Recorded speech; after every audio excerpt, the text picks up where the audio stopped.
But my dad knew a cop and started driving school. I never drove before.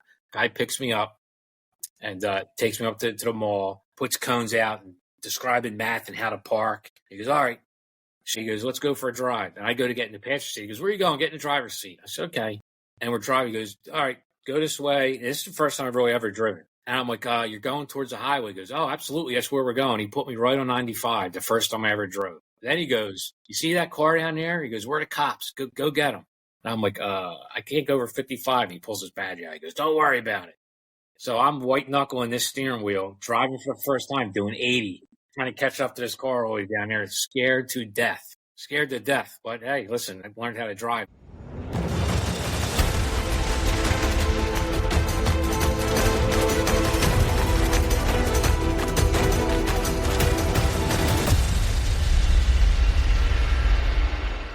Hey, gang, welcome back to the next episode of Game of Crimes with Murph in the morning. So glad you guys keep coming back every week. You keep me motivated. If it wasn't for you, I don't think I'd be doing this, but I love doing this. I think I'm working more hours now than I did when I was a cop, and I did that for 38 years. That's a hell of a lot of hours, right?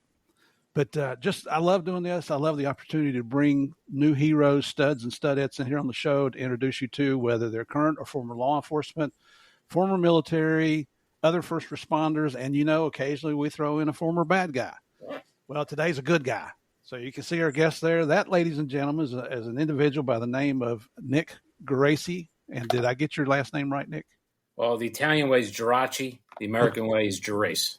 Okay, well, so I screwed that whole thing up. So right. We're going to call him Nick because I can pronounce that correctly. And he may have some Sicilian roots, which kind of concerns me because if I piss him off, I don't know what might happen here. My roots go back in law enforcement in Sicily. There you go, brother. And actually, I knew that. But Nick here comes from a long line of cops and barbers, believe it or not. And we're going to talk more about that once we get into his interview there. But, Nick, it is an honor to have you on the show. Thank you very much for coming on Game of Crimes. Yes, sir. Honor to be here. Well, let's hope you feel the same way when we finish, brother. I'm sure. I love it because pretty much with Nick and most of our other guests, there's nothing off the table. So we're going to have some fun today. But you know what comes up next? Every week we have our small town police blotter where we like to talk about some of the not so intelligent criminals that are out there. And today's no different. And before we get into that, Nick, I've got a disclaimer we read to our guests every week. This is a show about crime. We talk about bad people. We talk about bad people doing bad things to good people. Now, we do take our stories very seriously, but we never want to miss an opportunity to have a good laugh at the expense of one of these criminals that's out there. I'm not kidding. There's some of the things that they do are unbelievable. Nick has a really funny one today, and of course, I'm going to bring one from Florida. But Nick is in Pennsylvania, so he's going to bring us a story from Philly. Nick, I'm going to turn it over to you, brother. All right. So this story is from September of 2023. It's a Philly-based influence, live streamed looting. With a social media influencer from Philly was arrested during a looting that took place in Philadelphia under our glorious mayor, Jim Kenney, and I can say that with as much sarcasm as possible. Deja Blackwell, also known as Meatball online, was live streaming the whole thing. Listen, she is a meatball too, man. She's round. I know she is. And I got to give her credit. Man. She had 12,000 followers that created basically saying that she incited the riot with all her followers and brought people to the scene. The mayor said that she's in jail because he's tough on crime, Kenny is. Blackwell was charged Wednesday with criminal conspiracy, criminal mischief, riot, and disorderly conduct, among other charges. In the video she posted to her Instagram stories, she appears to be cheering on the crowd, robbing the Apple store in Center City while shouting free iPhones. She can also be seen walking around a crowd as they move to different stores and driving to different parts of the city. It was around 8 p.m. when police started receiving calls that large crowds were making their way into Center City. The crime spree also happened in Port Richmond, which is my old district, Northeast Philly, and West Philly. Among the stores looted were Foot Locker, an Apple store near 15th and Chestnut, Lululemon. I don't think Meatball can fit in anything at Lululemon. Officials said Tuesday night looting had nothing to do with the peaceful protest that took place earlier after charges were dismissed against an officer who shot and killed Eddie Azari. Police arrested at least 50 people. More expected. Again, that was in 2023 2023, and I'm pretty sure our mayor and our district attorney probably let them all go by now. She may be responsible for a lot of other people being arrested, but she encouraged these folks, and you're quite frankly dumb enough to engage and participate. And there's also going to be consequences for that, an official said of Blackwell's involvement. Well, the consequences are she's a YouTuber, a TV star. She's on Brewski, one of the popular comedians that's just coming up. She was on his show for Love recently. So she's making a whole lot of money out of this, making the best of it. So good for Meatball. Yeah, that's called capitalism, which we're good with. But isn't it amazing how many people will follow some idiot like that? Yeah, it's that crowd, that herd mentality. They see her live streaming free, and they just come running out there as fast as they can. And in Philadelphia, our district attorney, Larry Krasner, is such a scumbag. His moniker is "Let him go, Larry Krasner," because that's what he does. Lets people go. Yeah, we're going to talk a little bit more about him later on in the show here. But I just got to say, if there's going to be free items that you go get, we call it looting, but others call it shopping. The stores I would pick would definitely be Foot Locker and Lululemon. Yeah, absolutely, Lululemon. You got to get them tights. Hey, free iPhones. And just so you know, I'm still an Android guy. I'm sorry to hear that. I can't quite get into that iPhone. I got an iPad. We're doing this on a MacBook Pro computer, which works great. And you don't like an iPhone? You know what I don't like about it is the calendar. So because on my calendar, I'll just show you here real quick. I can pull it up, and you can see. I just pull the screen up, and I can see everything. On the iPhone, you got to go to the date. You got to click on things. I can't find anything. I don't have time to go through 30 days a month. I'm pretty sure that you can do the same thing. Look, I just pulled up. If you can see, I don't know. It's a little white. Whatever. It pulls up the same thing. Don't burst my bubble, man. Yeah, well, you got to come over, man. Come to the dark side. You're already 75% there. Just hop on in, man. Take the leap. Everybody in my family has an iPhone except Pops. Yeah, get that blue bubble. They'll be so happy when they see you texting and it's blue, not green. Boy.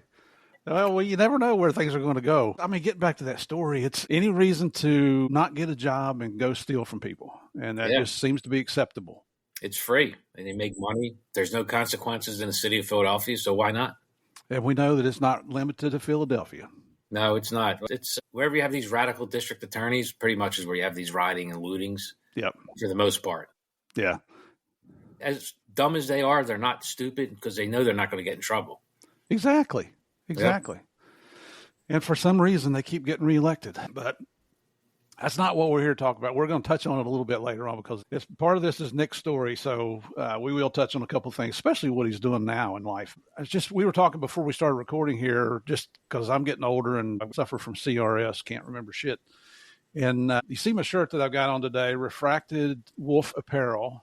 You've seen that before. And a lot of you guys are already followers of a show called the Anti-Hero Podcast. Yeah, great show.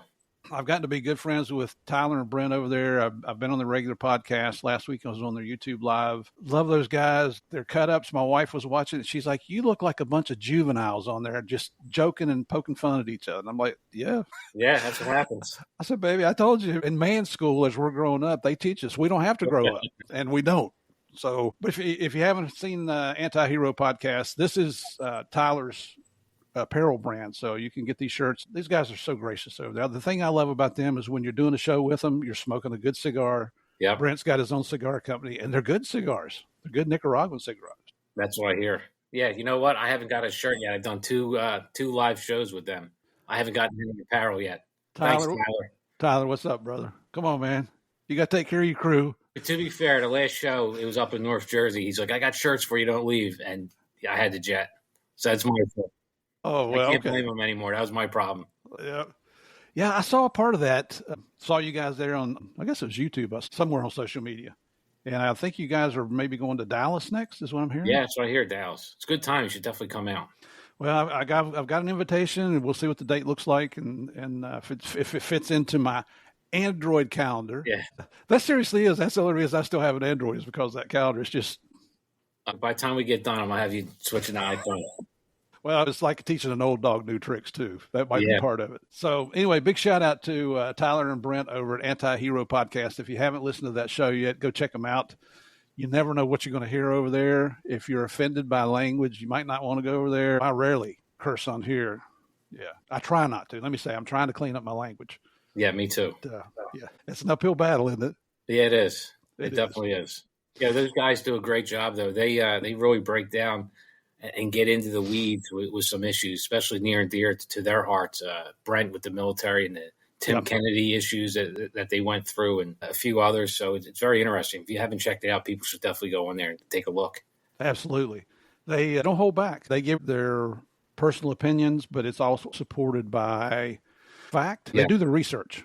Yeah. So when I got over there, an hour before the show, and it was kind of hard to talk to them because they're really involved in getting things ready. And they've got Drew back there running the soundboard, the video board, and all the social media board for them. There's a couple of guests. One guy was in he brought his daughter here for a cheer competition in Orlando. And he came over and spent the evening at the YouTube live event with Anti-Hero Podcast, smoking a cigar because he wanted to meet the guys. Yeah, it's great. And then there's some other people in there as well, but everybody's smoking a cigar, and you can see the clouds of smoke. Yeah, you can. Yeah, puffing around there. And when you come out, it's about an hour drive for me to get home from where their studio is. I rode with the wind down. I like cigars, but damn, it was strong. But they're in their new studio. They've got new equipment going on over there. The thing I like about them is they're willing to help anybody else get going. Like, they're working with me on building out YouTube. I'm really trying to blow up YouTube this year. And I don't know how to do the shorts and the clips and things like that. And Tyler's like, man, I'll come to your house. You come to our studio, whatever you want to do. I will walk you through all this. So just good people there. Check them out. Anti-Hero Podcast. It's funny because the first time I wore this shirt on here, I had a trooper from Idaho, Justin Klitsch. And as soon as he came on the screen, he's like, I know that shirt. That's Anti-Hero. That's right. That's pretty good advertising and marketing there. So anyway, let's get on into your story here, Nick. The way we usually start out after we do all the silliness up front is tell us about your background, where you grew up. You got a strange accent that I'm having a hard time understanding, but we'll see if we can muddle through this. I want to hear more about your family dynamics, especially about your great granddad, your grandfather, your dad, all that stuff. So take it away, brother. All right. So I'm going to take a sip of water first. Not water. Yeah, I don't know what that is. This is coffee. Water. Oh, my story. I grew up in Philadelphia. I guess I'm second generation Italian. My father was born here. My grandparents, immigrated from Italy. And when he was little, he was not allowed to speak Italian because they had to assimilate as fast as possible. And my grandmom didn't want them, because they were discriminated against. A lot of people don't realize, the Irish Italians when they came over. There's a lot of discrimination. They were treated pretty bad. In fact, a lot of people don't realize that Columbus Day comes from the largest mass lynching in the country was of Italian immigrants in New Orleans. Wow. Yeah, to make amends, that was kind of offered up Columbus Day. So that's why you see that people are calling it Indigenous Day, and you see Italians getting pretty angry about it. It goes back pretty far. The generational trauma, as people say today. Well, I mean, I got to tell you that Columbus Day is on my birthday, so I always thought they named it in honor of Murph's birthday. Yeah, of course. Columbus got nothing to do with Murphy, but hey. No, well, listen, St. Patrick was Italian, so there you go. You can connect it. It might be a stretch.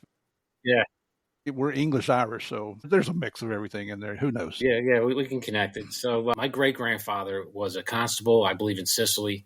And my grandfather was over here. Yeah, he became a barber. So there's a line of cops and barbers in my family. And unfortunately, I never met my grandfather. He passed away from a hernia operation in the 50s when my dad was 8. Wow. So, my grandmom raised 4 children, 3 girls and 1 boy, being my dad, all by herself, barely speaking any English. Right. And even in the 80s when I was a little kid, you hear her curse and it would be son of a beach. It always used to make me laugh. We kind of still say that as a joke, right? Yeah, son of a beach all the time. That's the only English I think she knew.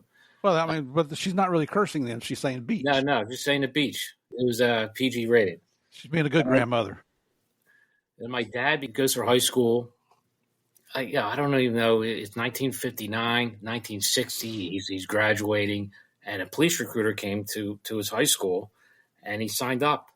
And he ends up being one of the first 18-year-olds ever hired in the history of the Philadelphia Police Department. In 1960, they did a program where they hired a bunch of 18-year-old cops. So he was in his first class of 18-year-olds. And it's funny, actually, one of my sergeants, Sergeant Neiman, great guy, looked like Grandpa Stroman. I actually worked for him. So I worked with one of my dad's classmates. Dad was retired when I got on. So he became one of the first 18-year-olds, and I believe for the first year and a half, they didn't even let him carry a gun. They worked inside. Wow. So finally, I believe the new commissioner came in and just said, this is ridiculous. They're cops.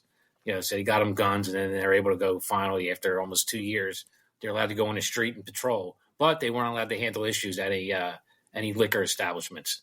They had to wait for a supervisor. Yeah. They can carry a gun. They can shoot people if they have to, but you can't buy a gun, ammo, cigarettes, or alcohol. And you can't go into a bar to handle a job. You have to wait for a supervisor to show up if they weren't 21 or 8. Yeah, ridiculous.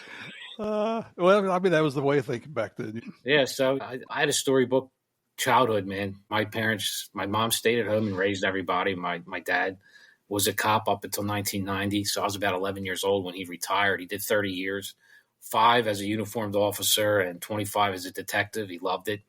Never wanted to leave. Being a detective, obviously 25 years is a long time. Wow. And he was able to do another career in insurance investigations for another 20 years. He had almost 2 different lives when it came to that, but kind of around the law enforcement sphere. Mm-hmm.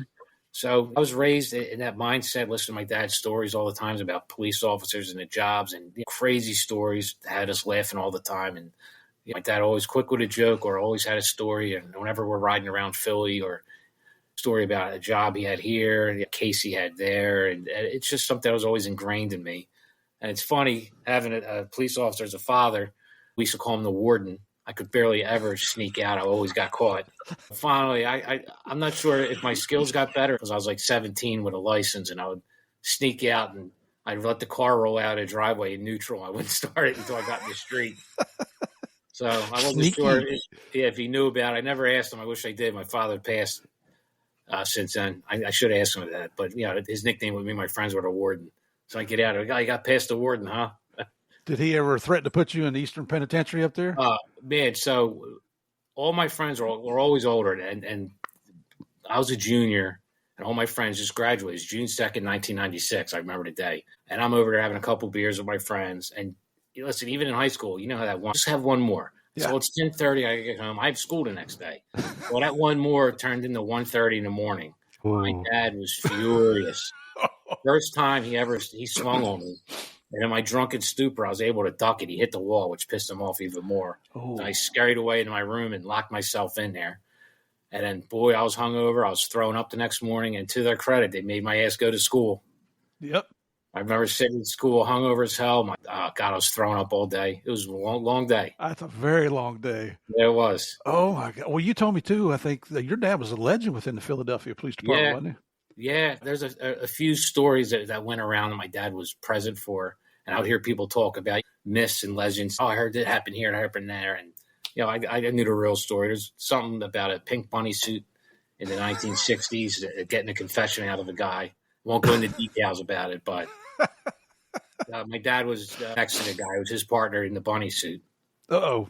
Yeah, but I would hear people, that story's been told in the police department for decades. And it was always, I know who it was. I knew where it really came from. How I knew my dad was really good is I would have people seek me out, go out of their way, not just one or two, a dozen or so over the years. As your father, Salvatore, one of the best detectives I ever worked with, multiple people. I had them grab me and just tell you how good your dad was on the stand. No one ever testified as good as he did.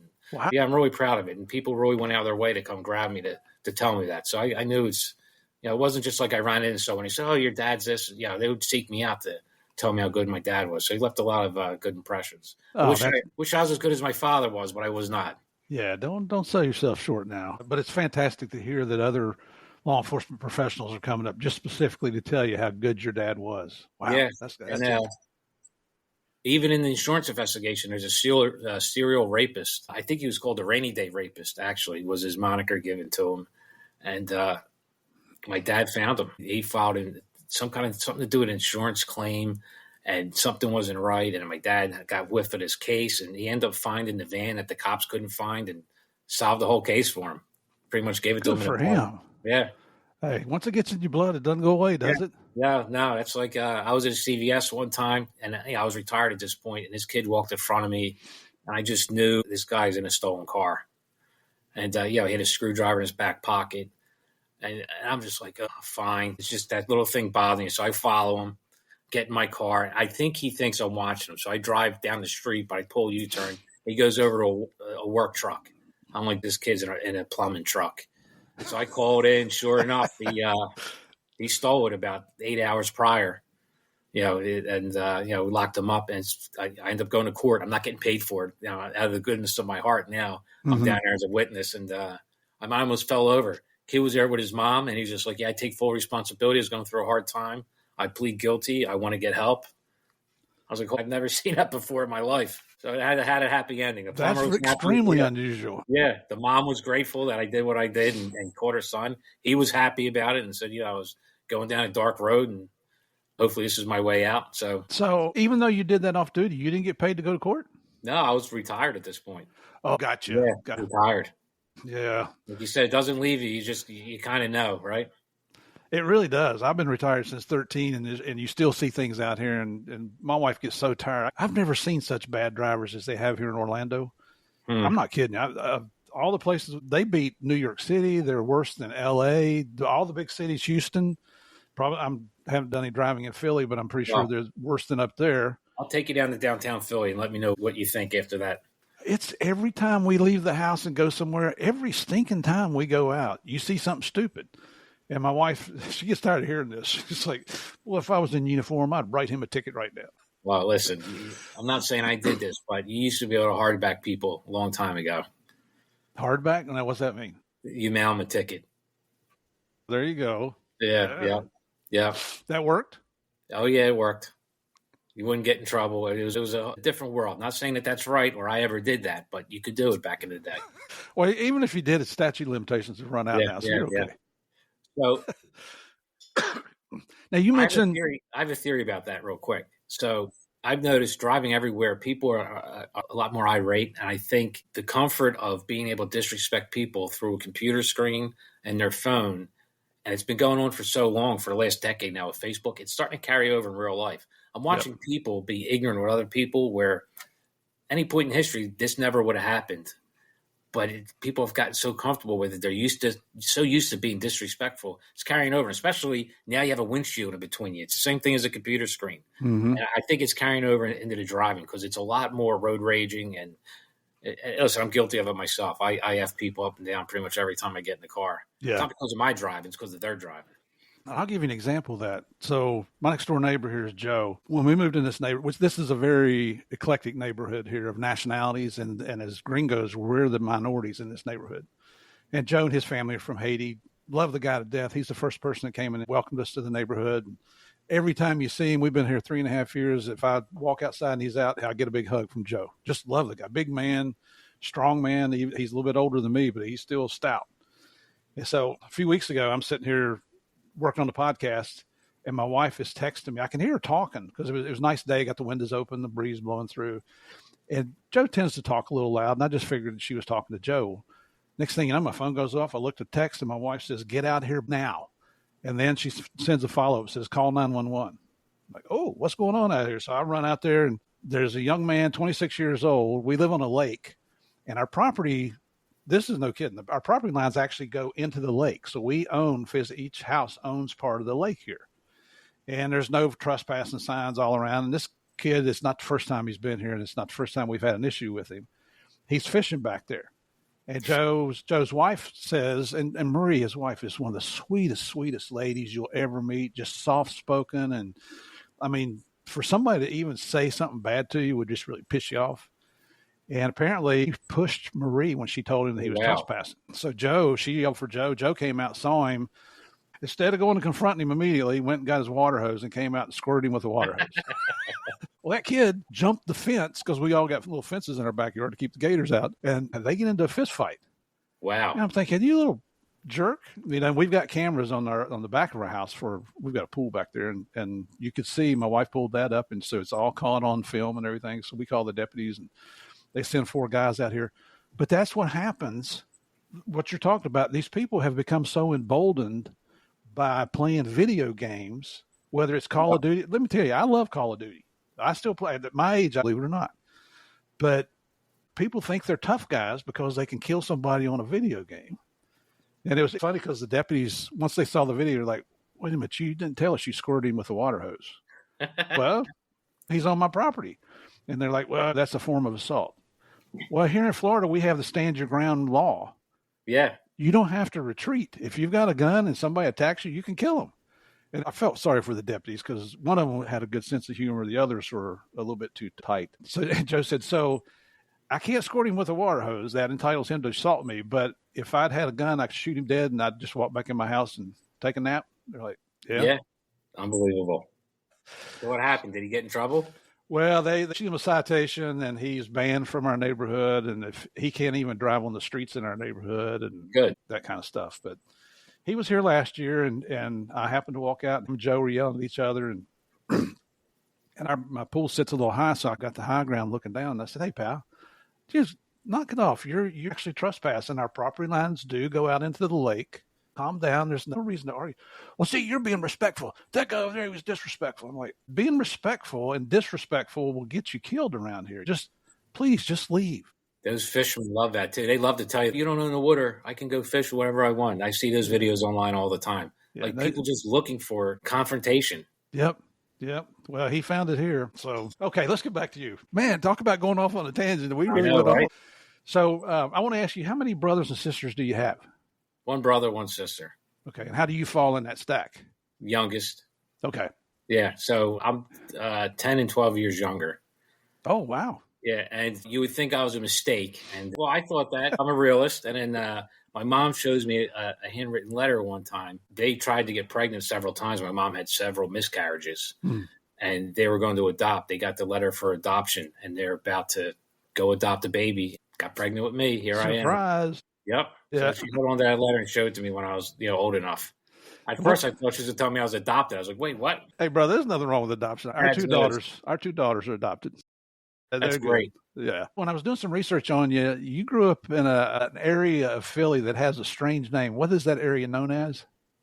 The far northeast. The Copland. Oh, so yeah. I guess people outside of Philadelphia call it that. The far northeast. At one point, cops couldn't live outside the city. So what do? They go to the border. They get as far away as they can. So in Philadelphia, Philadelphia's a city neighborhoods. From one tip to the other, it can take almost 45 minutes an hour, to get from one side of the city to the other. Right. So we're pretty much in the suburbs. So basically my neighbors are all cops and firemen, a lot of blue collar workers. But I had a great childhood. Yeah. But you guys didn't call it Copland? No, I guess people outside the city have called it. I've heard that before, but that's not something relative to Philly. Okay. Yeah, it actually came out of a news article I got out of the Washington Times about you, which we'll talk a little bit more about that as well. I think it's the Washington Times. Yeah, it was. I've got the article pulled up here. Did your brother and sister go into law enforcement? Nope, just me. They got real jobs. Yeah, they got real jobs. I hated school. Yeah, so I hated school. I always used to tell my mom, I said, "Listen, I don't care. I'd rather sit at work and get paid and hate work than sit in school and not get paid." Yeah. That was my flaw. I didn't want anything to do with college, so I knew I was going to be a cop. I took the police test at 18, got hired at 19, and I was in the academy April 5th, 1999, 20 years old, which I have no business being in police academy at 20 years old. Wow. Immature baby. I think that should change. You should have to be over 25. Yeah. Looking back. If you remember during our initial phone call, I got hired at 1 month after turning 19. Yeah.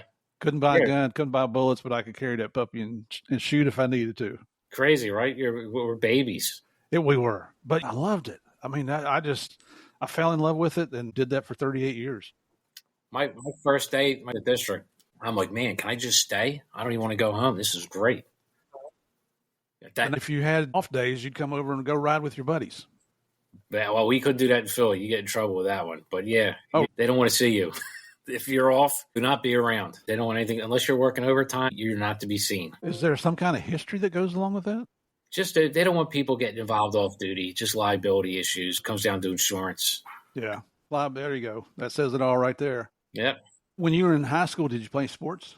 I played ice hockey. Yeah, I played soccer. I started out soccer, and I was actually quite good. I was in the newspapers a lot and playing a year or two ahead, and then I didn't like it. I wanted to play football. My mom wouldn't let me play football, which is a regret of mine because of concussions, but they let me go play ice hockey. Yeah. So they get hit with a 95-mile-an-hour puck. Or you're traveling 20 miles an hour, slamming into each other. I've got more concussions from hockey. Yeah, I was pretty good too, but no one ever told me when you hit people, you hurt just as bad as they do. I hit this one kid one time, man, he could have played in the pros. He was great. I told my buddy, I said, dude, he just keeps skating with his head down. I said, I'm going to get him. And sure enough, I caught him right at the where the puck drops, center ice. And I woke up on my hands and knees on the blue line, and I looked up. He was just helicoptering, spinning around, broke his jaw. They had to take him to the hospital, knocked him out. Man. Yeah. But that was my first serious concussion. It was brutal. I was thrown up all weekend. How old were you? 16. Oh, my goodness. I couldn't even drink that weekend. I went down the shore with my boy for the whole weekend. Yeah, I snuck down there. My parents thought I was with family. It was me and him in a boarding house. I couldn't even drink. I was throwing up the entire time. Oh, my. It's a wonder you didn't die. Oh, God. And I took a play off, and then I was back at center, and the ref comes up. He goes, "You shouldn't say this, but that's one of the best hits I've ever seen." Meanwhile, I'm trying not to die. I'm just trying to take the face off. Yeah, to play the entire game. And I was a serious concussion. I've probably had 6 or 7 serious concussions and maybe a couple dozen minor. I was just getting ready to ask you, did you learn anything from that? But it doesn't sound like. No, it was that time, man. Just you rub some mud on it and get back in the game. Yeah, yeah. In soccer, what position did you play there? I started out at fullback, and then I had the biggest foot on the team. I take all the penalty kicks, all the indirect kicks, and then I end up, sweeper. And then towards the end, I moved up and played striker. But I had enough. I wanted to switch to something more physical. I was always slamming people and getting in trouble for checking in soccer. Hey, as long as you can touch them when you do those slide tackles, go for the ball. Yeah, so our 4 kids, 2 of them played soccer growing up, and we encouraged certain actions. Yeah. It's insane. It's the 80s, and my dad had this little box TV, portable, which was like high tech. And the screen was about that big, and all the dads would be watching the Eagles while we're playing soccer. Yeah. So my youngest daughter, Mandy, she was playing in Atlanta. She was really good. I mean, she was in high school as a freshman. They were putting her on the varsity team. Just really good. 5'1", Colombian by birth, natural speed. Nobody could catch her until there's a colleague of mine at DEH, and I used to work for her. She was my ASAC for a while. And nobody could ever catch Mandy until I met Ava Cooper Davis's daughters. She had twin daughters, and they could outrun my daughter. That's the first ones we ever saw. But just what a blast doing that. I loved it. It's fine. I took a year off, and then I went back to it. And I remember a tryout, my buddy's like, we're all lining up. And he goes bragging, "Wait till you see Nick kick this ball." And I couldn't even reach the damn goal. And I'm like, what the hell? Man, my skills, I was at that age, like I guess I was 11 or 12. Everyone else in that year took off. Mm-hmm. And my skills diminished because I didn't play an entire year. Only reason why I made the team is I played goalie. And that's all. But I was like, the only reason why you made goalie. I'm like, no shit, dude. You think I don't know that? And that was it. I'm done. These guys it really hurt me, killed me taking that year off. I didn't have the love for it. I went back because my dad wanted me to play. Yeah. And that was it. I'm like, all right, ice hockey time. And I was playing foot and roller hockey the entire time. I was playing in a men's league. It figures the one hockey I'm great at was foot hockey, is the one that doesn't pay any bills. I was playing in a men's league at 11 years old. Whoa. Yeah. Only a few shifts here and there that they let me go out and play. But by 12, I was full-time in the men's league. Good, so man. Each year I had to sign a waiver out every year until I was 18. Well, okay. All right. So you come to the police department now, and how long is your police academy there in Philly? It was 9 months. So they started this program where it's pretty stupid. I get the idea behind it. They would swear us in as full sworn police officers, and we'd have to go out in the district for a month. We were only allowed to work with a supervisor, and then you come back, and they're probably using it to make us little narcs. We didn't know it. It was a program. Fill out all these forms, what you did, what you saw, and so we were the second class to do it. I went to the 12th district. It was great. But then just why not graduate us? Let us be cops. We went back for like 40 days. We played paper football. There's no itinerary left for us to do. We were sworn officers. There's really nothing. We just watched movies and day work for the next 6 weeks. So they make you do physical training or go to the range or anything during that time? No, we were sworn in. We're done. I mean, we're done the academy. So they end up getting rid of it because it was stupid. You're swearing these guys in. They're going out and being cops, and you're telling them to come back and do academy stuff. It's a waste of manpower. Yeah, that's what we did. The academy was a joke. I was a little embarrassed by it, to be honest, because you talk to other police departments, and they have some real high-tech stuff. We weren't all that high-tech. Yeah. Yeah. Our driver training, I think, we were supposed to do like the wet pad where you learn how to drive in the rain, all that stuff. They were just like, yeah, they're doing some work over there. We just skipped that whole segment of it. It didn't even do it. Yeah. Yeah. Listen, I can't keep my mouth shut even then. I wrote a scathing remark on there. What did you think? What could be improved? I kind of let my thoughts be known. There you go. Well, you seem like a bashful kind of guy. I'm having a hard time pulling information out of you here. Yeah, listen, it gets me in trouble all the time. All the time, I just can't keep my mouth shut. Well, and I think that's going to pay off here when we get later in the interview about what you're doing now. I like it. How many sworn personnel does Philly PD have? We're short, like every other police department. At our full roster with civilians, I think we should be around 6,500. I think street cops should be around 45 to 4,200 street cops. I think we got barely 3,000 street cops. Jeez. The district I live in, the 8th district, is big. From one corner to the other, lights and sirens, it'll take you 25 minutes. It's one district. Man. And there's times where there's 1 or 2 people working overnight. Like, officer safety, huge. But, what's that doing for the community? It's bad. Absolutely. It's dangerous. And it's dangerous for the cops that are out there. That's how people get hurt. You talk about liability. Yeah, they can't get cops. Yeah, it's funny that you say there's that many sworn officers in Philly because I think 4,600 is the number of authorized agents for DEA worldwide. Wow. Well, I thought there'd be more than that, to be honest. Yeah, now I think there's a total of 10,000 employees by the time you add the intel analysts and the diversion investigators and the chemists and all the support staff. But I think they're down, I'm going to guess they're down probably 1,000 agents right now. So they're down almost 25%. Yeah, well, listen, the George Floyd riots, which is bullshit, put a real hurting on police departments. It did. I started a political action committee to help get pro-police officials elected at state and local level. I had around 270 candidates apply for our endorsement. How many do you think were Democrat? Take a guess. 1. Wow. That says a lot right there. Yeah, law enforcement was never a partisan issue. Right.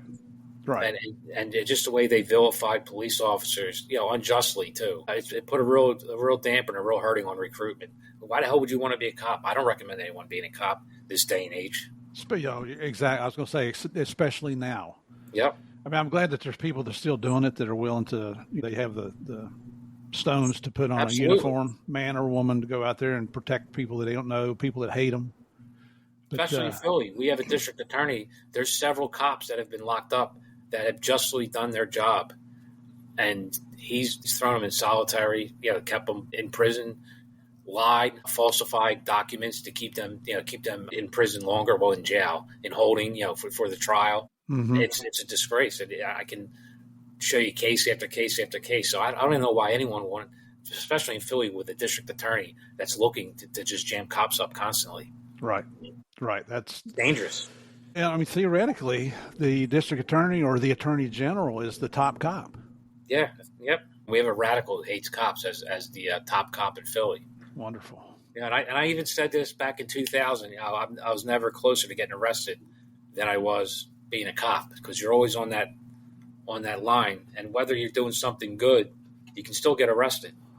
Yeah, it makes you hesitant to do your job.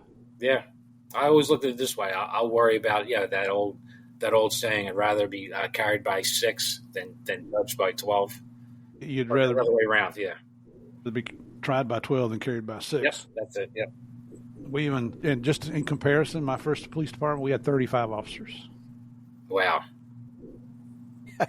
It sounds like fun. Oh, it started back in 75, so this is a long time ago. Were you on horseback? Yeah, that's funny. You've been talking to my buddies, haven't you? It was exciting back then. It was more respect for law enforcement. But the little agency that I joined, I don't know, so this 75, I think in the late 60s, some of the officers had gone rogue, and or it might have been the mid-60s, but they were breaking into businesses and stealing and, just completely untrustworthy, and they all got indicted, and they were convicted and went to prison. Rightfully so. I got no problems with that whatsoever. There's regular listeners hear me say this all the time. Nobody hates a bad cop more than a good cop. Yep. And I still agree to that. I agree. A real bad cop. I'm not talking about accusations. I'm talking about somebody that actually did something wrong. Anyway, it was funny because you'd come on as a new officer, and occasionally you'd pull people over for a traffic violation or maybe a car wreck or whatever it might be. and they would throw something up in your face about that. Oh, yeah, I know all about you Bluefield cops. How much you getting paid off the books? Things like that. Like, screw you. You think now you're going to get out of a ticket? Yeah. Who's the dumb one here? My favorite was the law student. It was always my favorite. Oh, yeah. I love pulling over law students. They think they're a Supreme Court justice now, Yep. don't they? Yep. I gave this guy 6 tickets. I said, now you have something to talk about in your law class tomorrow. Just for those that don't know, driving is not a constitutional right. It's a privilege granted to you by the state. So don't think you have a right to drive a car. You don't. It's so easy for probable cause to pull people over too. They don't get it. Like even the registration sticker in PA, you'd have to put one top left corner next year, top right, following year, top left, and you go back and forth. If it's anywhere else on that tag, probable cause to pull you over. There you go. Objects hanging from your mirror, probable cause to pull you over. Yeah. So and people just don't get it. They just think that they watch Law and Order and they think they're attorneys, they're TV attorneys. Now they're Facebook attorneys. I was reading an article. I was telling my wife about this. I was reading an article just a couple of days ago about this big seizure out. I can't remember what state it was in now. It's out in the Midwest area. And as you read through it, it's talking about. So let me just go through this, and you tell me what's wrong with it. These detectives see a car make an improper turn. They decide to follow it. So you've got PC for a traffic stop for an improper turn. And then as they're following it, they notice that the license plate bulb is not working. And they go to make another turn and they don't use their signal. They pull them over and find this massive hundreds of pounds of meth or coke, or whatever it was. You think there's a snitch involved in there somewhere? First of all, a detective doing a traffic stop for a traffic violation. Things just don't add up here, right? Yeah, definitely a snitch. Yeah. This is just the stupid way the cops think. It's got nothing to do with me whatsoever, but I'm telling my wife, there's more to this story. They're not telling us everything. Hey, in your police academy, how many guys were in your class, guys and girls? Oh, God. I think we have 3 full platoons, so maybe 90 or 120. Per platoon? The entire thing. I think it's like 25 or 30 per platoon. Okay. So it's 90 or 100 people. Of those, how many graduated? I'm going to say almost all. Okay. Yeah. I mean, we might have 1 or 2 that flunked out. It wasn't many. It's funny. We named this guy Nick Cione. He's still on. He's a great dude. And he was all shredded. And I was thin, but I had a little beer belly. I like to drink. But I could do sit-ups. And he's like, there's no way you could do as many sit-ups as me. And I knew I could. I said, all right, bet. Let's go. We both banged out 65 in a minute. So we tied. Wow. He ended up winning the top athlete, the physical fitness for our class. And I won the best shooting. All right. Very good. Graduated with the highest honor in shooting in our class 328. And it's funny, a friend of mine really wanted that. He was in a platoon. He really wanted that top shooting. And he knew I was good at it. So he took me out the night before. And we go to this bar. It's called Yellow Jacket. It's not there anymore. And boy, he got me tore up. I was still drunk shooting. Even to the point where when we were shooting the course, I had to give my gun to the instructor and run to the bathroom. Whoa. They had to hold the lineup and everything for me. I get back and I end up didn't work. Your top shot. Top shot. This brings another story here, and listeners, bear with us here because this is what cops do. We get together and tell war stories. I was in the DEA Academy, and when I went through the academy, we were part of the FBI Academy, and then DEA eventually built its own academy about a mile away. But inside the FBI Academy and the DEA Academy, there is a bar that opens up in the evenings. The FBI one was actually open in the day. You couldn't get alcohol, but you could go get a sandwich, and it was more for instructors and people like that. But at nighttime, you could get a beer or mixed drink. It was only open for a few hours. So I would not go to the bar while I was in the DEA Academy because I had been shooting competition before I joined DEA. Been a cop for 12 years. And I was very good at it. And I wanted that top shooter award also. And there was another guy, Steve, from Texas. I can't remember his last name now. He was a really good shot too. So Texas or Kentucky? He was from Kentucky. Anyway, my roommate from Philly, believe it or not, worked for the Pennsylvania Attorney General's office, working undercover bikers. So big man. He's like, Murph, we've been here 2 months or whatever it's been, and you haven't been to the bar yet. You're going tonight. So we go, okay, I'll go have one. But that one was like a really big one. Yeah. And I've had that one before. And you're soused in a couple hours. You're just soused. And so we go back up the room, and the next morning we go, and they'll tell you when you're going to shoot to make the possible club. And the possible club means you score a perfect score on a 50-yard, the old police practical combat course. Yep, that's what we pretty much shot. So we come out to the range the next morning at 8 a.m. We're sitting there and like, all right, guys, we're shooting for the possible club today. Murph, you're up. And my head is just going. So I think I dropped one round, and I didn't make it. And Steve did make it, so he ended up getting the top shooter award. And years later, I became a firearms instructor and made the possible club. But nice. Alcohol is just so bad. Yep. So my story with that, 50-yard line, the asshole next to me shot my target. Oh. He did it twice. I shot perfect. Did he do that on purpose? No, he couldn't see. He shot my target twice. There's perfect rounds in my target, all the way from the 3 to the 50-yard line. And I had one bullet all the way down the hole, all the way down to the left. Yeah. And it's an extra hole. Yeah. You know what I mean? I said, yeah, we shot 50 rounds. I had 51 holes. What do you know? And they couldn't give it to me. So that's how I didn't get the Distinguished 100. You know what we call that? What's that? Murphy's Law. Yeah. And you know what? His name was Murphy. True story. Man, it's sad, but it's funny now. Yeah.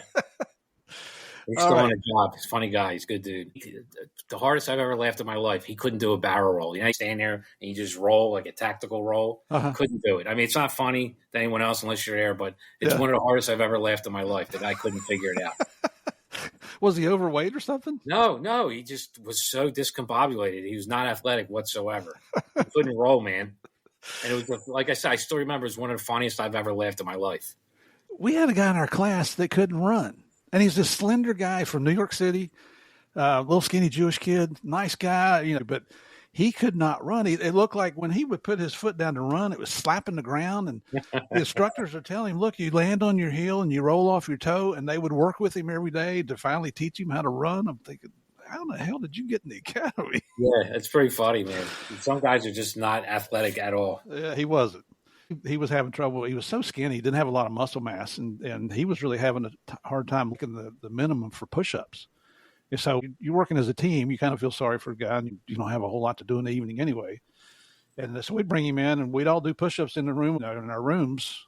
We had 2 people to a room, and we'd just sit there and make him do push-ups. And he can go down and hold it and trying to build up his muscles. And he eventually made it through the academy. But dang, I'm thinking, how did you get through the practice PT just to come to the academy? We had a lot. We had one guy, we used to call him The Rock. He was the dumbest individual I've ever met in my life. And every day when we're about to go home, he had questions. So we were there like another 10 minutes while he's raising his hand every day. Oh, you just hate those people. Yep. We did this driver training course. They had this police car on regular-sized monster truck wheels. And you would drive around like a serpentine and then come to a cone, and the instructor would either go right or left, and you'd have to cut the wheel and cut back depending on which side he went. And they're like, who wants to try it in the monster truck? And we were all smart enough and said no. Well, one girl's like, I'll show you guys. I'll do it. Man, I'll never forget the look in her face. She goes around, and they give her the cut, and she cuts it. And the thing goes up on 2 wheels. I've seen her. I was looking right at her. Her eyes were this big. It's going towards all our cars. Again, I'm pulling over. After I ran, I'm on the ground laughing my ass off. She just stopped short of running over a couple of cars. God, it was one of the funniest things. Oh, jeez. But again, I'm like, wow, these people are going to be cops, huh? Well, we did have one guy in our class from New York City that had just gotten his driver's license. He's already 24, 25 years old and had just got his driver's license. So nobody wanted to ride with him. This older woman, probably in her 40s, never drove before, got her license to get in the police academy. Still never drove. I swear she didn't know how to put the car in drive. She's reaching below her seat. You know how the old things, you pull the lever and you can pull the seat up and back? She was trying to put it in drive with that. I'm just like, I'm not lying. And I'm like, oh, like she's gonna be a cop. Nick, I tell you what, I've got a Patreon subscriber channel, and one of my monthly sections is you can't make this shit up. Yeah, that qualifies for that. That's the truth. On my parents' grave, I swear, if I didn't see it and believe it, I wouldn't have believed it. She was, and they're like, "What are you doing?" My youngest daughter, taught my oldest daughter how to drive, and then I took my youngest one out, and I said, okay, put it in reverse. And she said, the Prindle. Have you ever heard of a Prindle? No, potato chips? That's what I was thinking. And then I said, what are you talking about? And she showed me on the thing. It's park, reverse, neutral, drive, low. Prindle. That's pretty clever. Oh, yeah. She's in her 30s now. We still talk about the Prindle. That's funny. It's funny. I actually just told this story to my daughter yesterday. She's turning 15, and she's talking about driving. I'm like, no way. But my dad knew a cop and started driving school. I never drove before. Guy picks me up and takes me up to the mall, puts cones out and describing math and how to park. He goes, all right, showed you that. He goes, let's go for a drive. And I go to get in the passenger seat. He goes, where are you going? Get in the driver's seat. I said, okay. And we're driving. He goes, all right, go this way. And this is the first time I've really ever driven. And I'm like, you're going towards the highway. He goes, oh, absolutely. That's where we're going. He put me right on 95, the first time I ever drove. Then he goes, you see that car down there? He goes, where are the cops? Go get them. And I'm like, I can't go over 55. And he pulls his badge out. He goes, don't worry about it. So I'm white knuckling this steering wheel, driving for the first time, doing 80, trying to catch up to this car all the way down there. It's scared to death. But hey, listen, I learned how to drive. The guy showed me a math trick too, to parallel park. I could put a semi in any spot. Yeah. With the way this dude taught me how to parallel park. Well, that was with my first daughter. Back then I had a Ford F-150 pickup truck, 4-door with an 8-foot bed. I mean, that thing was like the city block long. And I was stationed in Atlanta at the time, and the little town we lived in had like a fairgrounds, and they had cones out there. They had the really big cones that were like 4 feet tall. So parents would take their kids out there and teach them how to parallel park. She could park that massive pickup truck. She's 4'11". I mean, she could barely see over the steering wheel. She's taking this big pickup truck and parking it perfect. To this day, she can still parallel park. That's great. That's an important skill to have. It is. It really is. Okay. Oh, let's see here. When you got out of the academy, now, obviously your first assignment is patrol. Is that right? Yeah. Yep. Went down to the 24th district where I was assigned. It's funny, not to bore your listeners. Well, yeah, it used to be a dime. And then it was a quarter when I was in, meaning, use your quarter, meaning to call somebody for a favor. Uh-huh. So my dad called someone for a favor and got me into the 26th district, which is a good district to go to. Busy, but still good. It's an East Division, which is one of the best divisions in Philly to go work. And someone in the academy in the class below me had a name similar to mine, which I won't say. And his dad was like, oh, okay, there's a class graduating, calls up and says, put my kid, says his name, in the 14th district. So I'm in the academy like a month before about to graduate or 3 weeks, and I get called up to the commandant's office. I'm like, what the hell? He goes, oh, listen, you were scheduled to go to 24th. I know your dad had something to do with that, but this is what happened. This guy's dad called. You're in the 14th district now, and that is the last place I wanted to go. So he goes, I'm giving you an opportunity. Go use your quarter again and see if you can get to where you want to go. So and he gave me a quarter. I went to the payphone outside, called my dad. I said, you need to do something. I don't get out of the 14th district. And the 26th district slot I was supposed to have was taken. So I got to the 24th. Divine intervention, I guess. So I went to the 24th district, which is Kensington, which people see all over the news now, with all the heroin addicts slumped over Kensington Avenue. That was my beat, my patrol. Was it like that back then? Not as bad, but yeah, it was like that. It's pretty bad. Jeez. Being Indiana is the number one heroin corner in the country, and that was my sector. We were the only, it was 2418 car that I worked. That was the only mandatory two-person car to city. And we were both allowed to take lunch at the same time, which no one ever did. Mm-hmm. If you're a two-person car, you'd have to drop your recorder off to take lunch for 30 minutes and then pick them up. And then the recorder would drive and then drop you off for 30 minutes. Yeah, that's the way it's supposed to be. Tactically, everyone just took lunch together. Yeah. But we had permission to be a two-person car and take lunch. Jeez. Yeah, because it was one of the busiest areas in the entire country. Well, if you're the only authorized two-man car like that, that says it all right there. Yep. 2418 car. And it was right around, if you ever watched the Rocky movies, where he lived, Rocky's house was in my district. That's right there. And running montages, and it was all around there. I actually watched them film Balboa, his last Rocky movie. It was in Kensington. I watched them film, and I didn't want to bother him. I wish I did. Everyone else got autographs and stuff. I wish I got a pair of boxing gloves autographed. Yeah. I didn't want to be that guy, so I just watched from afar. Hey, We took our kids when we lived in D.C. We took the kids up to Philly for a long weekend just to do the sightseeing thing. And the touristy part of it is very impressive. I have to say the history that goes along with Philadelphia is a major part of our country. Once we started here. I loved it. And we even, because I was a cop, my wife's like, okay, there's a place we got to go. We got to go out to the Eastern Penitentiary. That was pretty cool. Yeah, that's a great neighborhood now. Probably Really? when you went, not so much. Oh, yeah, that's yuppie and more than up and coming anymore. It is. It's a great neighborhood. Nice. $1 million homes. Oh, yeah. Yeah, so any listeners, you go up there, you need to go see that if it's still open for tours. Oh, yeah. So they do self-guided tours. They give you a Walkman, which people don't even know what the hell that is anymore. Yeah. Do a self-guided tour. And Halloween, they have one of the best Halloween houses in the entire country. I'll bet. Yeah, I don't do that. Yeah, I get scared. I'll be honest with you. I don't watch scary movies. People can touch you and all that snare. I'm like, nope, not for me. Isn't it amazing? You go kick a door where you know there's an armed person on the other side of that door, but we're scared of watching scary movies. Yeah. I remember going into a dark alleyway, just like, what am I doing? Looking for this guy with a gun, which I knew was probably in this somewhere. And that guy has a gun, shot at a cop already. Yeah, I'm walking down this alleyway, but yeah, I'm afraid of haunted houses. Yeah, I'm with you. Yeah. But that prison, I mean, it's built like a big spoke out of a wagon wheel. I've never seen anything like it. Yeah, that was, I believe the Quakers built that. I liked it. I mean, I enjoyed, and I went in the daytime. I didn't go at nighttime. And this was probably 17, 18 years ago, so I probably wouldn't want to be in that neighborhood at nighttime. Nope. Al Capone had a cell in there for a year. Jeez. Eastern State Penitentiary, yep. Yeah, they have it all done up with what it would have looked like when Al was in there. Nice. Well, I looked up some pictures today just to refresh my memory of the penitentiary, and it looks like now they have rooms with furniture in them, like that's what it would have looked like back when the penitentiary was open. The one, if you see the room fully furnished with a radio and stuff, that was the nice room that Al Capone had. Yeah, he had a radio in there and a couch, and yeah, it looked like it had a chest of drawers and a dresser and a mirror and all that stuff. That was Al Capone's cell. Wow. Yeah, he was taken care of. Hey, Nick, we've been going for about an hour now, and so we haven't even talked about anything. I know, but we're getting ready to. So, ladies and gentlemen, thank you for joining us for part one of episode. I think we're 196 is this episode number. Yeah, 196. We're closing in on episode 200 here soon. But you want to come back tomorrow because we're going to get into some of the things that Nick was involved with in his law enforcement career. He worked in narcotics. He did some UC, extremely unusual undercover that I can't wait to ask him about.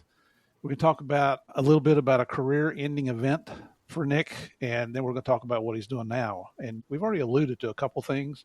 So you definitely want to come back tomorrow. Thank you so much for coming and joining us here. God bless everybody. We'll see y'all tomorrow.